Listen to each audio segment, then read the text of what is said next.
Hello everyone, আসসালামু আলাইকুম। আজকে ভিডিওতে আমরা আলোচনা করব ফিজিক্সের ক এবং খ নিয়ে। খ কি অনেক গুরুত্বপূর্ণ নাকি অনেক কম নাকি মোটামুটি? দেখো, ফিজিক্স ফার্স্ট পেপার কিংবা সেকেন্ড পেপার উভয় ক্ষেত্রেই ক এবং খ এর গুরুত্ব অপরিসীম। কেন?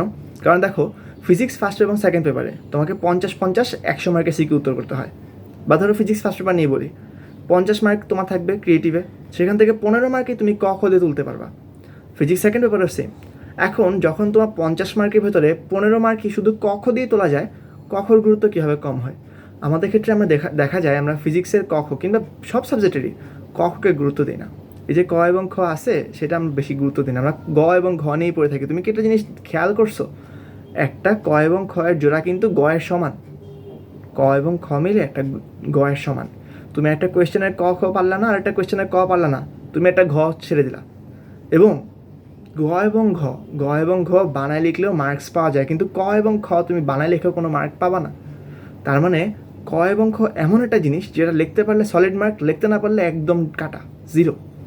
সেই জন্য ক এবং খ এর গুরুত্ব অপরিসীম। এই জিনিসটা বারবার বুঝো, ক এবং খ গুরুত্ব অপরিসীম। শুধু মিডিয়াম কোনো গুরুত্ব না, ভেরি গুড কোনো গুরুত্ব না, ইনসেন লেভেলের গুরুত্ব, অনেক বেশি। এটা তোমাকে বুঝতে হবে। প্রথমত ভিডিওটার মূল উদ্দেশ্য হচ্ছে ক এবং খ এর গুরুত্ব তোমাকে বুঝতে হবে। যদি তুমি ক এবং খর গুরুত্ব বুঝতে পারো, নিজে থেকে তুমি পড়তে লাগবা ক এবং খ। এখন দেখো কীভাবে পড়তে হয়। তো ফিজিক্সের ক্ষেত্রে ক সাধারণত সবসময় সংজ্ঞা হয়। আমি যদি তোমাদেরকে একটা বোর্ড কোয়েশ্চেন শোনাই, ধরো আমার কাছে এখানে কুমিল্লা বোর্ড 23 আছে। তো কুমিল্লা বোর্ড 23-এর যে ভেক্টর থেকে প্রথম কোয়েশ্চেনটা আসে সেটা হচ্ছে what is reciprocal vector. Reciprocal vector কি? 2 নম্বর কোয়েশ্চেনের ক নাম্বার হচ্ছে what is radius of gyration, দেখো সংজ্ঞা চাচ্ছে। 3 নাম্বার আসছে হোয়াট ইজ মেকানিক্যাল এনার্জি, যান্ত্রিক গতিশক্তি কী, গতিশক্তি না যান্ত্রিক শক্তি কী বা এরকম কিছু। 4 নাম্বার আসছে হোয়াট ইজ স্পার্কিং অরবিট, দেখো প্রথম 4টা দেখলাম, আমরা শুধুমাত্র সংজ্ঞাই পাইলাম। 5 নাম্বারে হোয়াট ইজ ব্রেকিং স্ট্রেস। 6 নম্বরে হোয়াট ইজ স্পেশাল পিরিয়ডিসিটি। 7 নম্বরে what is saturated vapour pressure. 8 নম্বরে আসছে হোয়াট ইজ অসিলেটরি মোশন। দেখো কুমিল্লা বোর্ডের 8-এর ক প্রত্যেকটা সংজ্ঞা আসছে।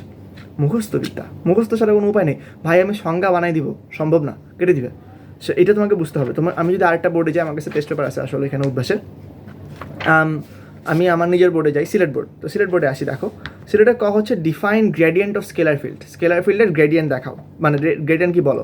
What is radius of gyration বা ডিফাইন নন কনজারভেটিভ ফোর্স, দেখো সবগুলো ডেফিনেশন আসছে। বা 4 নম্বরে আসছে হোয়াট ইজ সারফেস ভেক্টর।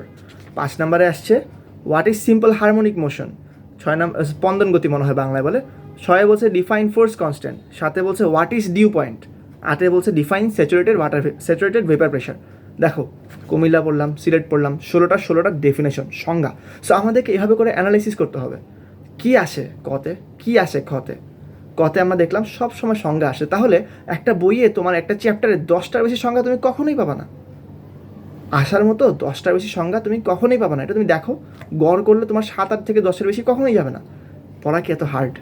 এত হার্ড না। মুখস্থ করে ফেলবা, এক্সামে ডেলিভার করে আসবা।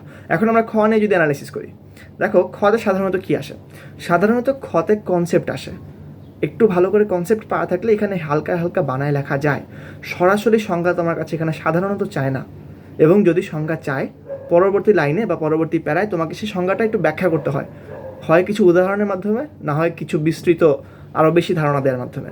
যেমন যদি আমরা সিলেট বোর্ডের খ দেখি, the units of work and torque are identical. দেখো তোমাকে বলছে টর্ক যে এবং যে কাজ, এই দুজনের ইউনিট, এটা বাংলাটা আমি ভুলে গেছি, ইউনিট সমান, এটা দেখাও। ইউনিট মানে কি? যেমন তোমার ধরো কেজি বা ওয়েটের ইউনিট কি? নিউটন না? এরকম আর কি। এরকম ইউনিট তোমাকে দেখাইতে হবে যে দুজনের ইউনিট সমান। তারপর দেখো 2 নম্বর কোয়েশ্চেন, সিলেট বোর্ডের খ, what does it mean for an engine to have an efficiency of 50%। দেখো এখানে তোমার কনসেপ্ট জিজ্ঞেস করছে। একটা ইঞ্জিনের যদি এফিসিয়েন্সি 50% হয়, 50% যদি হয়, সেটা কী বোঝা? তুমি এটাতে কী বোঝো? তোমাকে বোঝোকে জিজ্ঞেস করছে, তোমাকে কিন্তু ডাইরেক্ট সংজ্ঞা জিজ্ঞেস করে নাই। দেখো 3 নম্বরের B, what does 1 kilowatt of power mean. 1 kilowatt power দ্বারা তুমি কী বুঝো? বুঝতে হবে, এখানে কনসেপ্ট চাচ্ছে, একটু বিস্তৃত ধারণা চাচ্ছে। 4 নম্বরে দেখো, the escape velocity from surface of Jupiter is greater than the escape velocity from the surface of Mars, explain করো।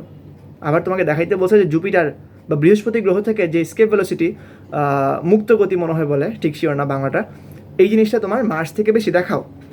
তারপর দেখো 6 নম্বরে বলছে why is steel more elastic than rubber. Steel কেন রাবার থেকে বেশি ইলাস্টিক? বা তোমাকে সাথে বলছে explain how the kinetic energy of a molecule of a gas change with temperature. Through a graph দিয়ে একে দেখাইতে বলছে টেম্পারেচার সাথে সাথে কিনেটিক এনার্জি কীভাবে চেঞ্জ হয়। বা তোমাকে 8 নম্বরে বলছে write the difference between gas and vapour, gas এবং ভেপার, গ্যাস এবং বাষ্প মনে হয়, বাংলার টার্মটা ঠিক ছিল না, তো এটা নিয়ে ভেপারের বাংলা এমনি বাষ্প, তো সাইন্টিফিক টার্মটা এখানে কী বোঝাতে এসেছে সেটা ঠিক বলা যাবে না এখান থেকে। সো গ্যাস এবং ভেপারের মাঝে ডিফারেন্স তোমাকে বুঝাইতে বলছে। তো আলোচনা এখান থেকে দেখা যাচ্ছে স্পষ্টত কতে বারবার সংজ্ঞা চাইছে, খতে বারবার তোমার কাছে ব্যাখ্যা চাইছে, বুঝায় বলতে বলছে, কনসেপ্ট চাইছে। সো এই দুটো জিনিস কিন্তু একদমই হার্ড না। একটা চ্যাপ্টার থেকে তোমাকে সিকি উত্তর করতে হইলেও কনসেপ্ট এবং সংজ্ঞা জানা লাগে। সেক্ষেত্রে আমাদের সমস্যাটা কোথায় জানো, আমরা কনসেপ্টটা ঠিকই জানি কিন্তু সেটা বোঝানোর মতো করে জানি না। খতে যে লেখা লাগবে সেটা আমরা জানি না। কনসেপ্টটা পুরোটা পড়ে লাস্টে যে সংজ্ঞা লাস্টে যে ফর্মুলাটা থাকে সেটা মুখস্থ করে সেটা ম্যাথে বসাই দিই, সেটা গ এবং ঘতে কাজে লাগে। কিন্তু খতে তো তোমাকে এটা ব্যাখ্যা করতে হবে। তুমি শুধু ফর্মুলা মুখস্থ করে ফেললে যদি হইতো তাহলে খ আর ক এর কোনো দিন দরকার ছিল না। শিক্ষকেরা খ এবং ক এই জন্যই আবিষ্কার করছেন বা এই জন্যই দিচ্ছেন, কারণ তোমার কনসেপ্টটা টেস্ট করতে হবে। শুধু ফর্মুলা বসা ম্যাথ করতে পারলেই চলবে না। তুমি যদি আরও প্রমাণ চাও আমরা কুমিল্লা বোর্ডটা টেস্ট করতে পারি। দেখো why does a lawn roller feel heavy when pushed, যখন ধাক্কা দিই লন রোলারটা কেন মানে বেশি ভারী লাগে, মানে দেখো তোমাকে বলতে হবে যে আমরা পুশ করলে ভেক্টরটা দুই দিকে ভাগ হয়, ভেক্টরটা কম্পোনেন্ট দুই দিকে ভাগ হয়, একটা নিচে একটা সোজা, সো নিচের ভেক্টরটার কারণে ওয়েট বেড়ে যায়, এরকম তাকে সব কিছু ব্যাখ্যা করতে হবে। বা এই যে why does an elevator passenger feel heavier when the elevator is moving up, যখন একটা লিফট উপর দিকে নড়তে চলতেছে তখন আমরা কেন বেশি হেভি ফিল করি। দেখছো সব কিছু কিন্তু এখানে ব্যাখ্যা চাচ্ছে, কনসেপ্ট চাচ্ছে। এলিভেটর লিফটের বিষয়ে কনসেপ্ট ক্লিয়ার থাকলে তুমি এখান থেকে উত্তর করতে পারবা। তো আমি প্রত্যেকটা কোয়েশ্চেন পড়বো না, আমি তোমাকে প্রায় মনে হয় এখানে 10-15টার মতো কোয়েশ্চেন হয়েছে। আমি তোমাকে ক পড়ে শোনাইছি, খ তোমাকে আমি মনে হয় 10টা পড়ে শোনাইছি। দেখো একটা কিচ্ছু আমি কিন্তু আগে থেকে সিলেক্ট করি না, আমি জাস্ট র্যান্ডম নিছি, নিয়ে আমি এখান থেকে চুজ করে পড়ে শোনাইছি। আমি নিজেই এটা ঠিক করি নাই যে আমি ভিডিওতে এইগুলো পড়বো, এই মানে এই ক এবং খ পড়বো।